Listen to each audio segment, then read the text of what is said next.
So, hello, welcome to Durak, the card game tutorial part 2. And to be honest, I was not expecting for the first part to be so popular. So, today we're going to talk about the redirection rule, which is another rule that can be enabled in the game. You just have to talk with your players if they wish to have it enabled, because most of the times it's only one rule which is enabled by default, which is the drop in. It's when you drop additional cards of the same value to the battlefield, and that's it. So today we're going to have a simulation game with 3 players, and we're going to play open with them just to see all the aspects of each player's hands. And as always, we have 6 cards per player, so we have 3 players, each of them getting 6 cards.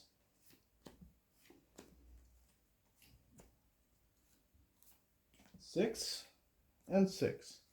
And we're revealing the trump, and the trump are spades now.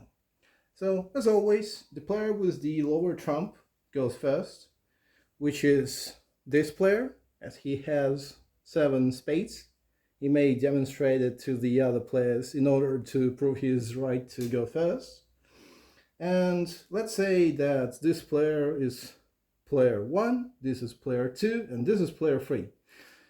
In the game, the attacks go clockwise, so as this player goes first, he goes with the 7. This is pretty low value card, and you wish to spend it on attacking, because it's pretty worthless in defense, unless it's a trump like here. So it can beat only 6, so you just go for it to attack. And here we have a perfect case to show the redirection rules. So you may redirect the attack, which is aimed on you, if you have the card of the same value. So the player 1 attacks player 2 with 7 of clubs. This player has 7 of diamonds, which is the same value, both are 7s.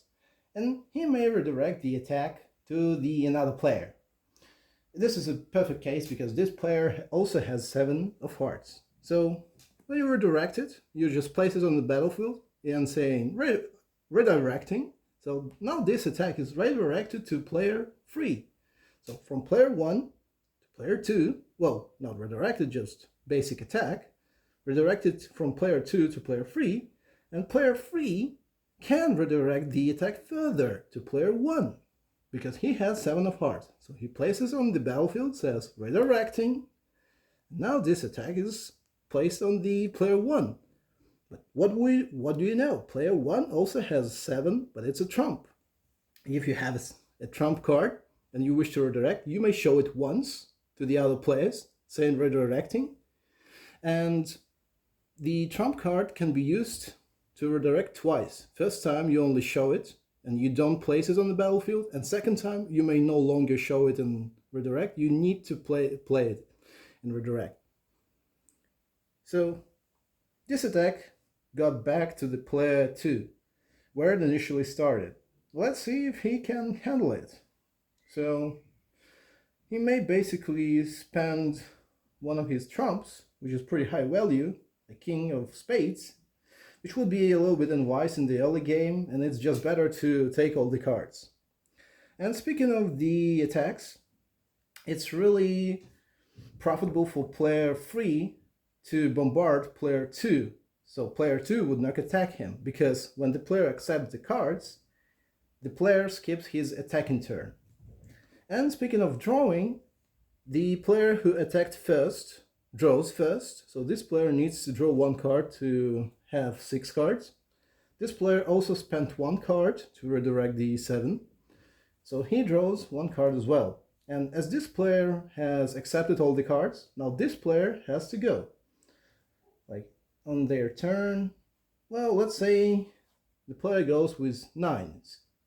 Well, with only 1 9, just to see what cards does this player has. And which is very luckily, because there's only 1 club here, and it cannot be used to repel this attack. And it cannot be redirected because this player has no 9s. 9, 9, 9. Yeah. So for this attack, Oh yeah, redirection cannot be used once you already starting defending yourself. So let's say if you beat this card with 7 and then player goes with 9, you may no longer redirect because you already started defending. So why this 9 of clubs was beaten with 7 of spades? Easy, because the spades are the trump. So this 9 of diamonds can be beaten with 10 of diamonds, and what would you know? This player has also 10, so he may also drop it on the battlefield. Also, another rule, I don't remember if I mentioned it during the first video, the first bell before the graveyard badge cannot exceed 5 cards. So unless you have a graveyard pack badge, you may not attack another player with more than 5 cards. So let's see. There's another 10 which this player has to beat. And let's say he uses another trump to beat 10 with 10 trump. And this player no longer has any cards he can drop in. But this player, however, can use 9 because there's 9 on the battlefield. And as this player finished his attack in phase, this player can now play it. So he's playing 9. This player now plays king. And for player 2, it's a very good position to bombard player 1 because player 1 attacks player 2. So, and it's really unwise for player 2 to highly attack player 3 because if player 3 gets an attack, you may get a chance to make the player 1 accept the cards. So let's see. Now only one card can be played because we don't have any graveyard badge so far. So this player may use the king of diamonds to make this attack even more grievous. This player does so because this player has to get rid of cards because he has a lot of them. He spent 2 cards and he's just at the 6 cards. So this player has no options to beat these, so he has to accept them. And we still don't have a first graveyard badge. So this player draws 3 cards to get 6. And as this player accepted cards, now this player attacks now. So you wish to attack with cards you don't really need. So in this case, it's 6. But on the other hand, you have pair, like you have 3 copies of 7. So you may attack with them. So he goes with 7, beating with queen diamonds, 7 clubs, beating with queen clubs, 7 hearts, beating with queen clubs. Oh, 7 hearts, beating with queen hearts. I guess I'm not that good at mixing cards, but anyways, so this player now can drop any queen or 7, but both of those would be trump. So where's that 7, by the way? There it is.